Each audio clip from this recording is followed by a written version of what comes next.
In today's video, I am going to teach you how to collect every music disc using commands in Minecraft 26.1.2, updated 2026 guide.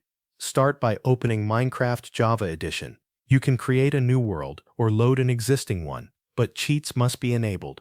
If you are making a new world, turn cheats on before entering. If you are using an existing world, make sure commands are available so the give command will work correctly. Once you are inside the world, press the T key on your keyboard to open the chat window. This is where you will enter the commands that give you each music disc directly into your inventory. The basic command format is very simple. Type /give, then /ses, followed by the item ID for the music disc you want. For example, to get Pigstep, type /give /ses, Minecraft : music _disc _ Pigstep. Press enter, and the disc will appear in your inventory. You can repeat this exact process for every music disc in the game. All you need to change is the item ID at the end of the command.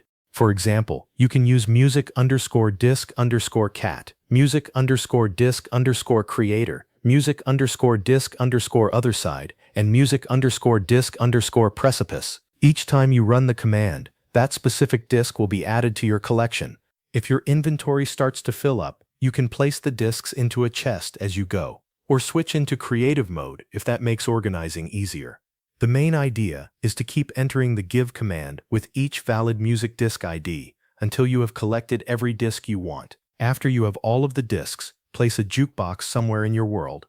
Then select each music disc from your inventory and use it on the jukebox to play it. This lets you confirm that each disc was added successfully and gives you a quick way to enjoy the full collection in-game. If one of the commands does not work, double-check the spelling of the item ID. Minecraft commands must be typed exactly, including the underscores and the Minecraft namespace. A small typing error will usually cause the command to fail. That is the full process.